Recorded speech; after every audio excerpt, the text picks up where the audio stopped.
So a backhand flick is a quick, wristy attack out of the air, which lets you generate spin and speed very quickly at the kitchen line. So now with a backhand flick, is there any correct way to set up your grip? Yes, traditionally you should be in a Continental grip, which is also called the handshake grip. Basically means if you hold the paddle with your opposite hand and you kind of just give it a handshake, that's what we call Continental grip. Mm-hmm. And so I think some of the advantages with Continental is it's way easier to brush on top of the ball, because like what we're seeing, take for example like Ben or Hayden, where they're a little bit more turned over, more extreme forehand, whether they're like semi-Eastern or Eastern, it's much harder to get on top of the ball because their backhand face is naturally more open. So I think what you're saying with Continental is that it allows you to close your face more, which then gives you more options, more spin, more power. Yes, a Continental grip allows you to tilt your wrist back more to brush up from behind and over the ball. And so you actually have a unique background coming from table tennis. And I think the flick is obviously your best shot because you've had years of training that exact motion. Let's go through the motion a little bit. It's obviously low to high, everyone knows that. You're trying to generate topspin, but are there any nuances with how you hit that motion and how it translates from the other sport? So I like to use the clock method, right? So this would be 6 o'clock, paddle head down, and then paddle head all straight up would be 12 o'clock, right? I like to go around, so your paddle head has to be down when you start.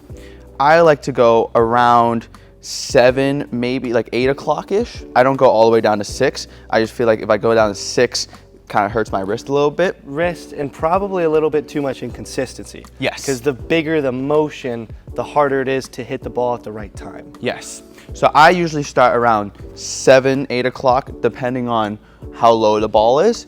And then I will finish around 10, 11-ish.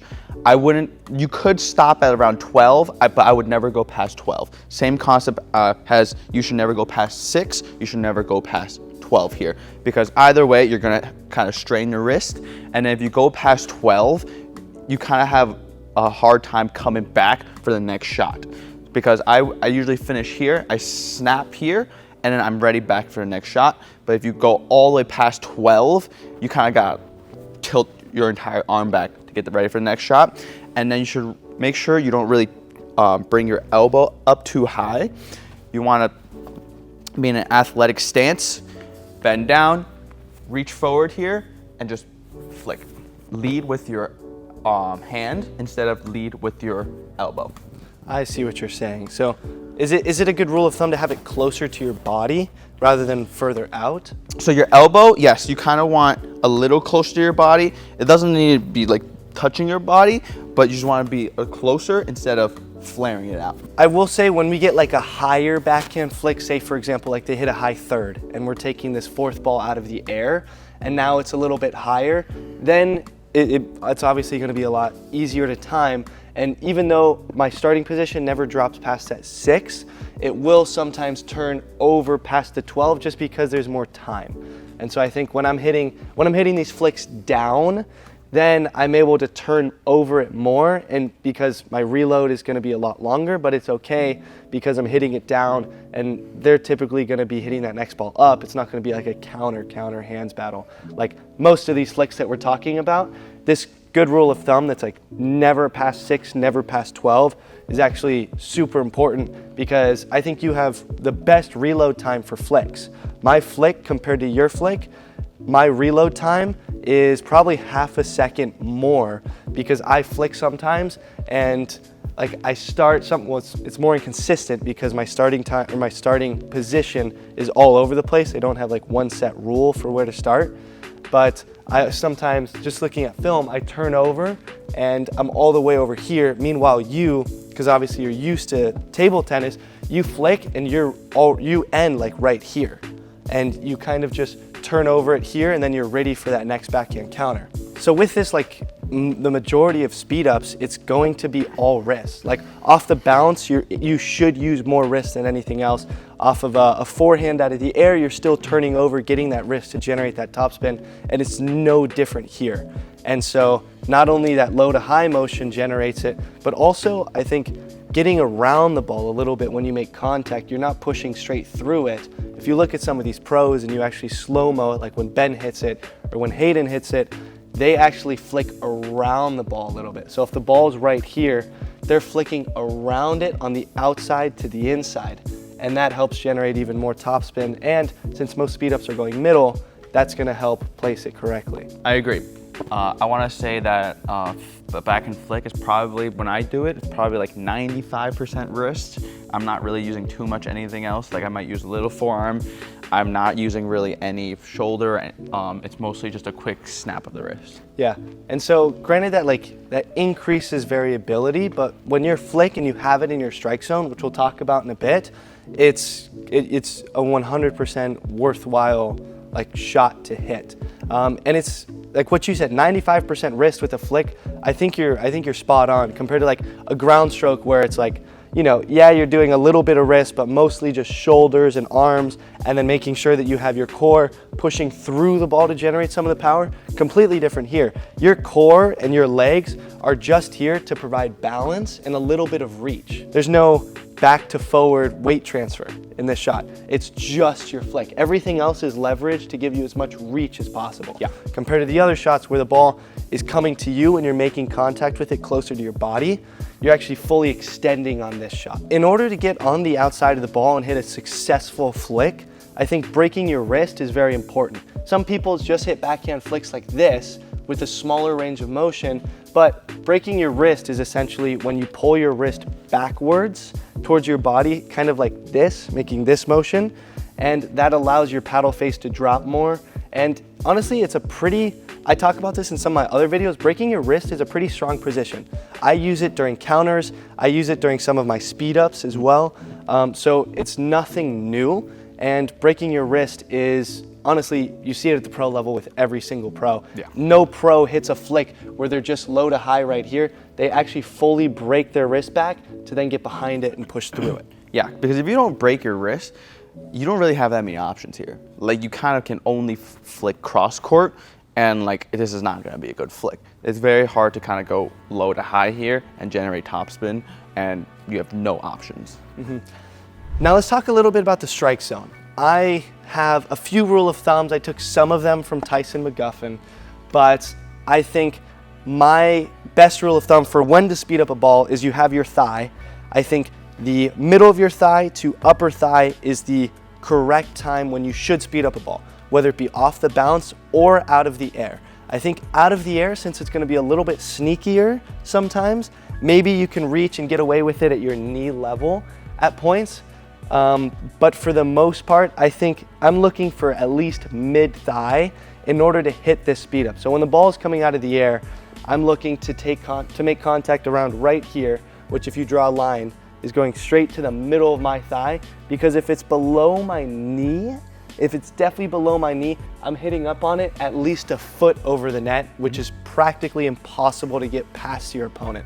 So this is the example that I use, at least with my height, when the middle of my thigh is around right here, so that's only an inch or two that I have to hit up on the ball. So I'm essentially hitting it just outwards at that level. If I'm hitting it at my knee level, then I'm gonna have to hit up probably a solid foot and then still try to get it to dip past my opponent.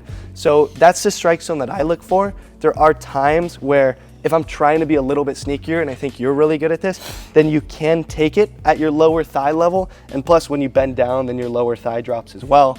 So as long as you're balanced hitting it and you have a good target that's gonna jam your opponent or play a good pattern, then it's worth it. Yes, I agree with that, but I think that's a little more complicated for someone that's just starting out. I think a good rule of thumb when you're starting out is if the ball is around slightly above the net, like maybe like almost to a foot, like 6 inches to a foot up above the net, to maybe like 6 inches above under the tape, that's maybe when you should be flicking. I think once it gets lower than that, it's very difficult, like you said, to flick a ball, to make it stay in and to make it stay low. If it drops lower than that, it'll be difficult to keep that ball in. Mm-hmm. Again, another part, how far you should be reaching, right? I think a good way to test this is you get low in your athletic stance and you just reach forward like this, right? Could you do that for me real quick? Yeah. So if this is the furthest you can reach, I need you to go back slightly more and this is probably where your comfortable strike zone is. If you go this far, you're just gonna be poking at the ball, and it's very hard to have a good quality ball like that. Yeah, and I mean, right now I'm only on the ball of my feet reaching this far. And if you hit the dead spot on your paddle, I assume it's not gonna come off the same as your sweet spot. Yep. All right, now let's talk about where to contact the ball. So there's a lot of misconceptions about maybe contact above the ball, behind the ball, under the ball, inside or outside, right? I usually like to do behind the ball, slightly under, maybe to the side depending on where I'm hitting the ball, right? If I'm attacking forward, I'm usually just going behind and slightly below the ball to create the top spin for it to dip over the net. Make sure you aim for your sweet spot of your paddle. Don't paint the side of the paddle. Make sure you hit the sweet spot. So on those balls, I mainly contacted the ball straight behind the ball, slightly under it so I can create the top spin. And then if I want to go cross court, I will hit slightly more to the side of the ball so I can wrap the ball cross court. One thing I actually noticed was your off arm was behind you. And obviously that provides a counterbalance, but I see a lot of amateurs, this is a common mistake that amateurs make, is they hit their flick and their other arm is just like standing or like just staying down right here. You have probably picture perfect mechanics for when you hit that flick. Not only are you bending, you're also swinging. As soon as your right arm or your dominant arm that's hitting the ball starts swinging through, your off arm starts moving backwards to counterbalance. So you're almost like doing this to help counterbalance, because if you're like this, then you're gonna start leaning forward. So this counterbalance is essential for hitting a good flick. Yeah, like you said, it's a very common mistake from amateurs. A lot of them will put the hand in their pocket, hand in their thigh, like do whatever with their other hand. Your opposite hand actually matters a lot on many different balls, especially this ball, because like you said, you want to counterbalance. And when I'm reaching forward so much, if I just hit this ball with my opposite hand on my thigh, I'm going to fall into the kitchen, right? Because my momentum is going to be bringing me in. But I use my left hand to whip back as I'm flicking forward to counterbalance. So just like in any stroke, your offhand is important. When you're hitting a drive, you need to use your offhand to then give you some of that torque and more balance. Here, you obviously need to use it to give you that counterbalance. Your offhand is super important for hitting every single shot. Yes, you can sometimes put your hand in your pocket or your hand on your hip when you're dinking, but when you're hitting these stronger shots or sometimes more difficult shots where you need balance or more power, then it's essential to use that offhand. For sure. One other thing that personally I love, specifically when hitting my fourth shot out of the air is a flick, so that means my partner's or my opponent's hitting a third. When the ball has slice on it, just like when it hits the ground and has slice, it allows you to generate more topspin. And this is very nuanced. I don't think if you're under a 5-0, you should really think about this when you're hitting the shot. But if they do feed you slice, whether it be a dink or a third shot, which is where I look for it most, you should look to flick it more aggressively, because naturally that slice is going to give you more topspin later on in the future. And you'll see this at the pro level, where as soon as they recognize slice, they then bend their wrist. Instead of bending it back here, they actually break it even further to turn over it more and give them more extreme spin. Yeah, like you said, that's a very advanced tip. Anyone under 5-0 don't really have to worry about that too much. But yeah, that's a very nuanced thing where like pros would know the more underspin you put on the ball, the more topspin I can put on that. So we do see some players not actually hit flicks in Continental. Sometimes they still hit it more extreme, which means their paddle face is going to be a little bit more open on the backhand side. I think Hayden's probably the best example of someone who utilizes their flick with more of a backhand open paddle face. And keep in mind, your spots will change when your paddle face is more open and when you're in an Eastern type grip, which means that your paddles emphasize more on your forehand side. So your spots are going to change in a few ways. One, your backhand flick is now more oriented cross court.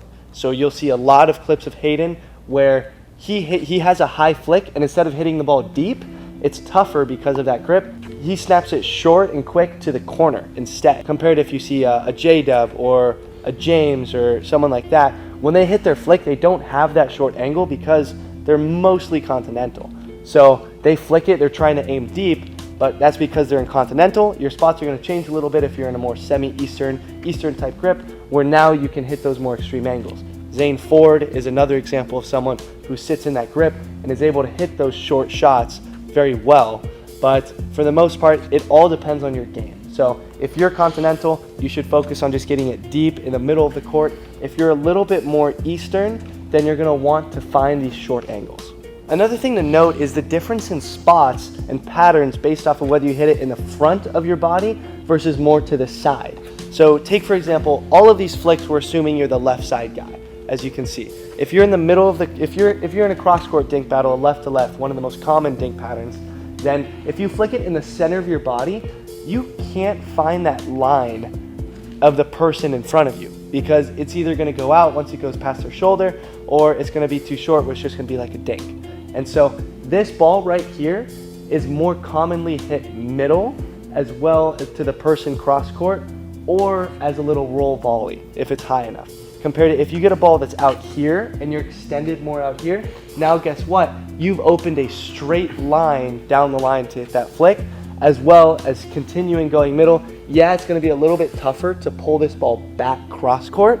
So your spots are gonna change based off of whether it's in the front of your body, where then you can go more middle and cross court, or if it's to the side of your body, where then you can go more line and middle. Yeah, no, for sure.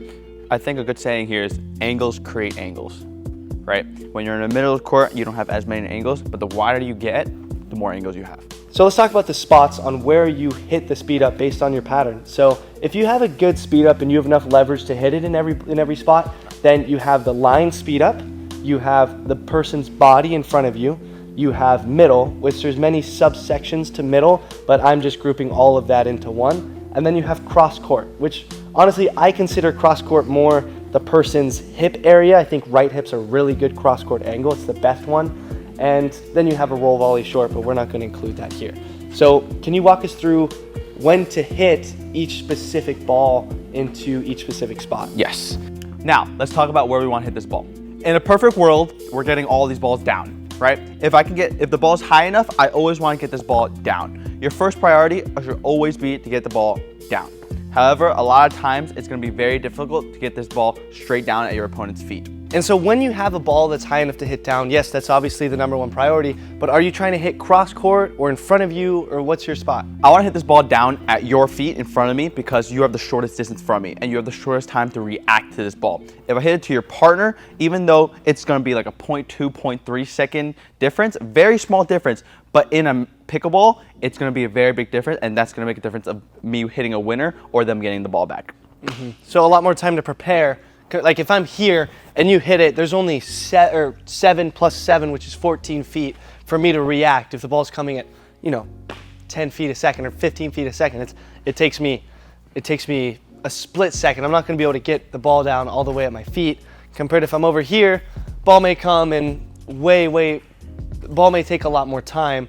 So now I can step back and I'm already going to have my paddle down, because I'm going to have a lot more time to react. So a lot of people think they need to put power on this ball.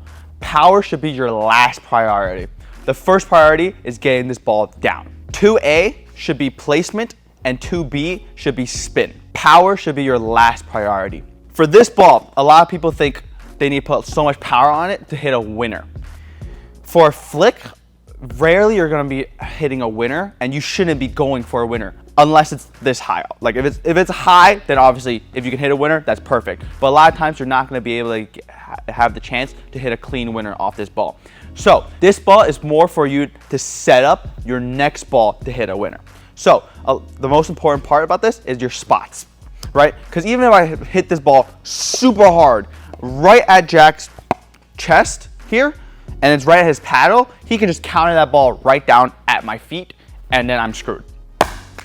If he does that, it's very hard for me to do anything with that ball. So with your flick, with items of priority, it's going to go with hitting the ball down, hitting the ball with placement, hitting the ball with spin, hitting the ball with power.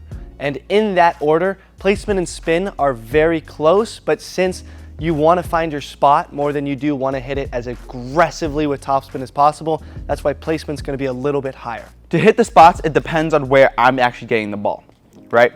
If I'm getting the ball closer to the middle of my box, this means I have less angles. Okay, this means I can't really hit your line. I can only really go body, middle, and cross, right? But if the ball is wider, then this has more angles and I can hit line and it opens up everything else, right? A good saying here is angles create angles, right? The wider the ball is, the more I get kind of pushed off the court here, the more angles I have. So for this, we're gonna imagine that I'm playing against two righties. We're gonna imagine that the ball is wider here, so I have more angles. Now let's talk about the spots. So the first spot would just be down the line. If your opponent is standing in the middle of their box, the line's open. Okay, now let's have an example of this. Yep, and just like that, line's open. As you saw there, Jack as a righty, a lot of times, a right side guy is always gonna slide and hit backhand. Most people will cover counters with the backhand because you can just cover more and it's just easier to cover. Knowing that Jack is going to slide and hit his backhand, I love this spot. This is my favorite spot. I always aim for the right hip or right shoulder. Because in this spot, Jack is gonna do something we call a chicken wing. So, in this spot, when he chicken wings this, it is very hard for him to hit a good counter down at me or just hit a strong counter.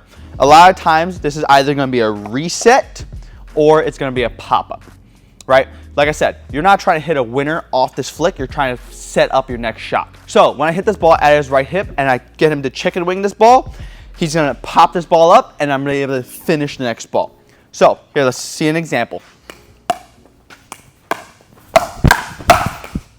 Just like that, I flicked at his right hip, he chicken winged it, popped it up, and I finished the next ball. So it's not intended to be a winner. Especially when you're going line and you're hitting it like that ball, you hit it out, directly out. You're obviously taking a little bit more pace off line, but still the placement is so good that you're setting yourself up for that next ball. Like I said, yeah, I'm not trying to hit a winner off of this. I'm just trying to get you jammed up and to finish the point on the next ball. So a common thing I see with amateurs is they hit the flick and they're not ready for the next ball. View your opponent as a wall. You should hit your flick and be ready and use that as a setup for the next ball, which then you're gonna hit down as the put away. Big part of this is make sure you reload. After I flick, I'm right back to the next shot. I'm not just staying here and waiting for pictures, right? I'm hitting this and reloading for the next shot. Now let's talk about the third spot. Once I know that my opponent is sliding and is covering with his backhand, some people are very good at sliding and covering their chicken wing. However, once they slide and commit to this, that leaves middle / their left hip, where their left hip should have been, open, right? And once I know they're sliding, I'll go for the left hip, because once they slide, here is kind of exposed and they can't really hit a strong counter here. A lot of times they're just kind of poking this. Once again, this will either be a pop-up or kind of just a soft reset. Now let's see an example of this.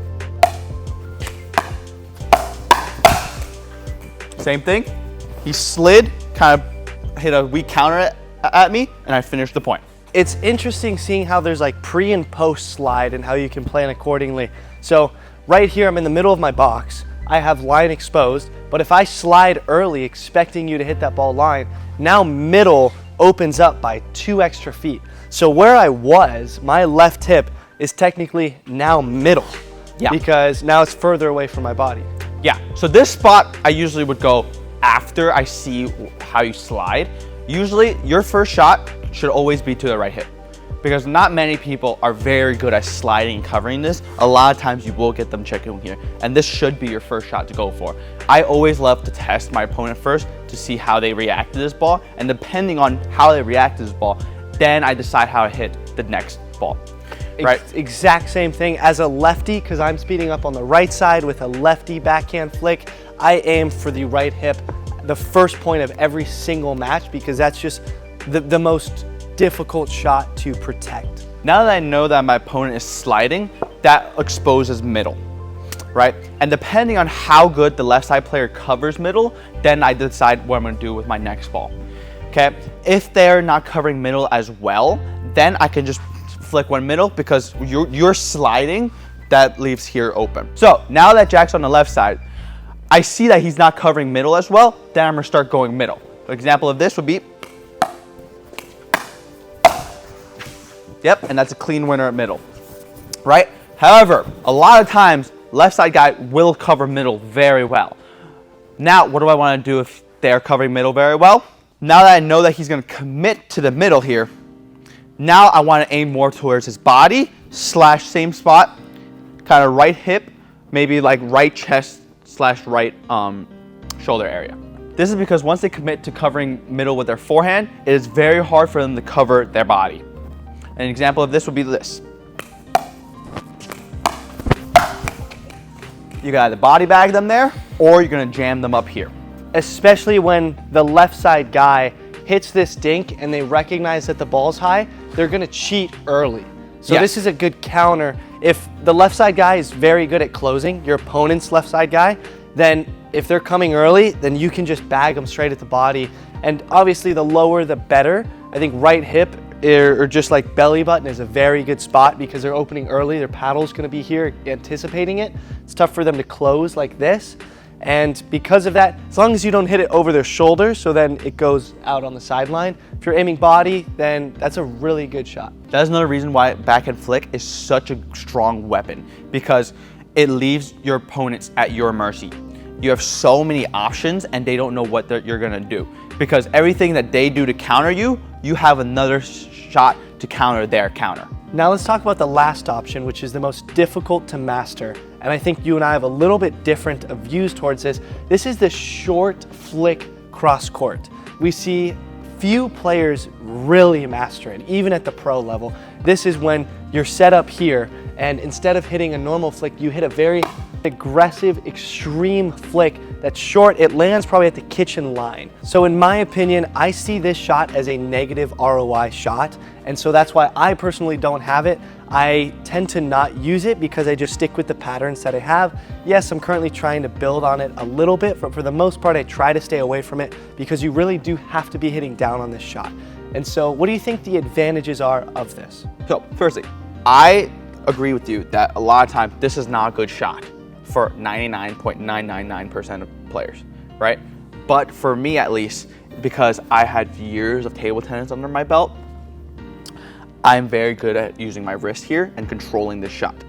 But the reason why I like this shot once in a while is because when I hit the shot, if it's a clean winner, I get into my opponent's head. Because a lot of times, the left side guy will always crash middle, because this is usually where the next ball will be if it comes to them, right?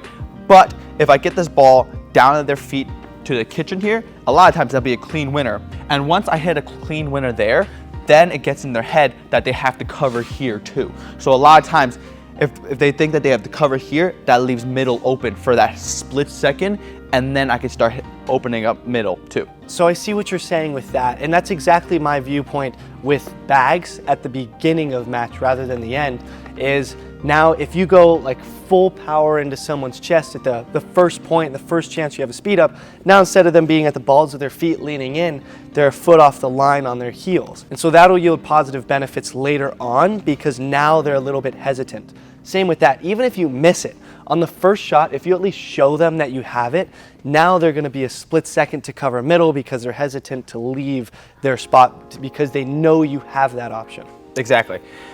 For amateurs, I want to say that you really shouldn't be going for this ball if it's anywhere near net height or below. Below, you 100% never should be going for this shot. You should only really be going for the shot if this ball is very high, almost like an overhead where you can't really get to your forehand and hit an overhead, and you can just hit a short angle winner. So I think a good example of this is Hayden. What he does, he'll jump, or sometimes even if he just has a ball on a high fourth or he pushes him back, instead of him pushing it deep, because he's in a little bit more eastern of a grip, his backhand face is more open, he's able to snap that corner very, very well. And he can even do it at the kitchen. And I think he's probably the best example of someone who has a very good roll volley cross. I'd say, I've even talked to Ben about this, and Ben's like, yeah, I never do it. Whenever I'm hitting a ball cross court, that's a volley, my opponent's already sliding middle, and all I can do is just push a volley behind him, and that's gonna lead to a pop-up on the next shot. There's no need to hit a roll, but I have seen him start adding it a little bit, And I do think that topspin that this allows rather than a flat volley cross court is beneficial. Well said. I agree. I think you should only be hitting this shot once you're hitting this shot at around like 80-90% success rate, because once it drops below there, it really isn't worth hitting this shot. And I will say this roll volley flick that you hit super well is probably one of the most sexy shots I have seen. When I see Hayden do it, it's beautiful just because it's creating an angle that typically isn't seen on the court. And when I see something like that, I respect it because it's truly using the court as an art form. Yes. So when I hit the shot, everyone's like, oh, wow, like you got to teach me that shot. But I just tell everyone, it's really not a good shot, because yes, you can hit a one winner and it looks amazing, right? You get awes from the entire crowd, but at the end of the day, it's still only 1 point, right? Yes, you can get that 1 point, but then you might miss the next 5. It's just not worth it. For me, I only think it's worth it for me because I think I've practiced it enough where I'm confident in a match that I can hit this from 85% success rate or higher. So in my mind, I see 3 different types of backhand volleys. I see rolls, flicks, and pokes. And some of the differences I see is pokes are more just pushing through, trying to get it as quick as possible. Rolls are going to be a bit more massaged, emphasizing topspin, and flicks are going to be that aggressive ball that we just talked about. What else do you see with these 3?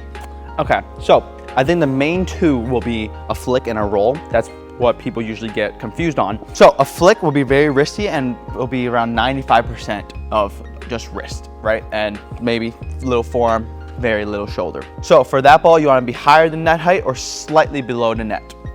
Now, a roll on the other hand, you're using very little wrist. It will be the complete opposite. You should be using like around 5 to 10% wrist, and then it's usually mostly shoulder. And for this ball, you can go a little more below the net because you are generating a lot more topspin to get it over the net and to get it down, right? And for this ball, I actually like hitting this on usually my 4th shot, where my opponent is hitting a 3rd shot drop and they're back, because I feel like when I use my shoulder for a roll, I can hit it a lot further and keep them back. Because I feel like on my flick, when I'm just using my wrist, it's very hard for me to hit it deeper into the court compared to using my shoulder on a roll. So right there, I think what you said is probably one of the biggest takeaways of this video. With the flick, it's going to be a lot more difficult to place consistently. So with the roll, that's where I started out. It was a lot easier to feel. I got a lot more massage out of it. And yes, I didn't use my wrist, but then there was a lot less variation. I felt like I could place it a lot easier with my roll compared to after that. Then I started adding my wrist because I felt like I was capped, because it's very difficult to hit an aggressive speed up with a roll.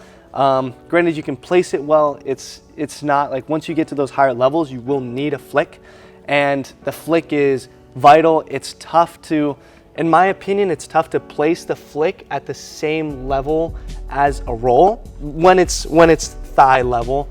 But personally, I do think you should evolve from roll to flick and have both. Like what you said with 4ths, roll is actually super, super useful because it's a bit more higher percentage. No, I 100% agree with what you said. I believe that everyone should, if you want an out of the air attack with your backhand, you should start with a roll. A wrist is a very small joint, and it's the smaller you go, the harder it is to control, right? That's why I agree that you should always start with the roll, and then once you can master a roll, then you start adding a little more wrist to add of a flick. Poke is honestly the way I evolved from a roll to a flick. The way that I view a poke is it's very deceptive. The roll's the least deceptive option. The flick is the most deceptive, but the poke is the quickest because I'm not following through. I'm literally just pushing through it. So I'm still like bending my elbow and pushing through it. My wrist is involved a little bit more than a roll, but it's just intended to be a quick shot aimed at their body, at one of their hips where they're getting it back, but it's quick enough where I'm jamming them.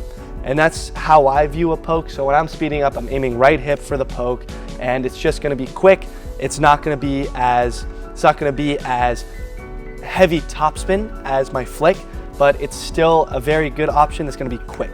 So When you say that, I think you're gonna confuse a lot of people when they be like, oh, flick and poke, that kind of looks similar, that sounds similar, right? But I think the biggest difference, like you said, is the top spin.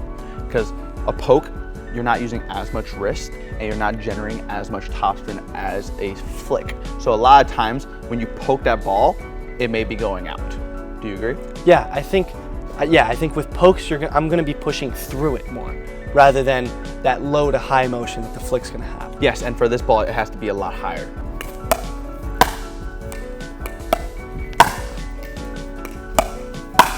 So let's walk through some of the most common misconceptions or mistakes that amateurs make. I'll start off, I'll say not knowing when to utilize the flick and sometimes leaning and committing to the flick too early where then they're on one foot and they're off balance rather than being balanced off of two. I think there's a time where you should use one foot, and that's specifically when, say for example, they hit a third and you're hitting that fourth ball and you're hitting you're hitting that ball down and you're just trying to get some more reach. That's when you should utilize that 1 foot look that you see. But at the kitchen line, it's very rare, especially when you're flicking up on the ball, to stay on 1 foot to hit this. That extra reach when you're on 1 foot is not worth it when you're flicking up on it. When as we talked about, the flick is intended to be a setup shot to prepare you to hit the next ball as a winner. And because of that, you want a solid base when you're hitting this flick. I want to be established when I'm flicking up on it, flick up, and then the next ball I'm looking to hit down on it.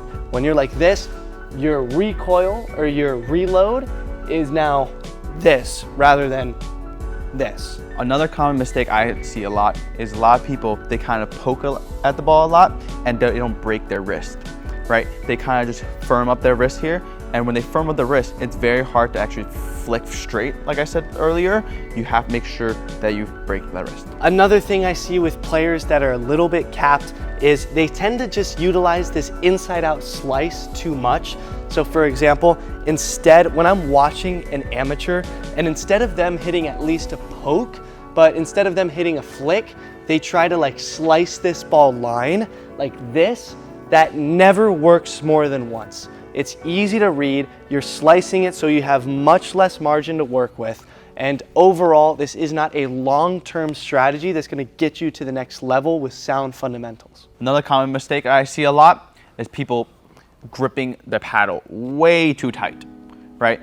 If 10 is the max, you want to be gripping this at like a 4 or 5. Just for the flexibility, because the more you grip it, the less flexible you're gonna be, or the faster it's gonna be. Yeah, because if you're gripping this paddle very, very tightly, you're not gonna have as much flexibility and you're not gonna have as much control. Actually, pretty good point. Something I talk about on a lot of my videos is the harder you grip it, the more solid your paddle is, which means it has a bigger sweet spot, but you sacrifice some of the other variables such as spin or range of motion or stuff like that. So when you're hitting roll volleys, it's completely fine to hold it a little bit tighter because you want a little bit bigger of a sweet spot. But when you're trying to hit these flicks or pokes, you will need that motion, that low to high motion that's gonna be emphasized. So you should really keep your wrist pretty loose. The last thing I see with amateurs is taking every ball out of the air. If the ball's coming higher than this, say it's coming at this high,